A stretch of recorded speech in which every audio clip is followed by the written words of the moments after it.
एखाद्या व्यक्तीसोबत तुम्ही राहिलेत, खूप टाईम घालवला त्यासोबत, म्हणजे ते 3-4 वर्ष अविस्मरणीय आहेत. परत ते 4 वर्ष आहे तसे जगायचे तुम्हाला त्या व्यक्तीसोबत, त्या वातावरणासोबत. तुम्हाला तेव्हा असं वाटत होतं का की हा खूप म्हणजे खूप भारी काळ चाललाय? नाही, तुम्ही शुद्धीतच नव्हते तेव्हा. तुम्हाला असं वाटत असणार की हे अजून झालं तर बरं होईल. म्हणजे तुम्हाला कळत नाहीये की जे चाललंय ते पण काही वाईट नाहीये.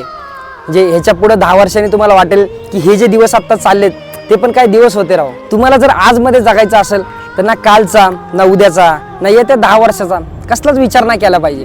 काही लोक खूप टेन्शन घेऊन बसतात, जे की नाही घेतलं पाहिजे. माझं लग्न होईल का, मी गाडी घेईल का, मी घर घेईल का, माझ्या आईवडिलांचं स्वप्न पूर्ण करेल का, म्हणजे कंटिन्यू त्यांच्या डोक्यामध्ये ही क्वेश्चनिंग चालू असते. खूप लांबचा विचार करत बसतात ते. सो आहे त्या सिच्युएशनमध्ये कसं मला 100% देता येईल, प्रोसेसकडे लक्ष द्या. रिझल्टचं काही असू द्या, प्रोसेसमध्ये एन्जॉय करायला शिका. कधी तुम्ही डेस्टिनेशनपर्यंत पोहोचसान तुम्हाला कळणार पण नाही.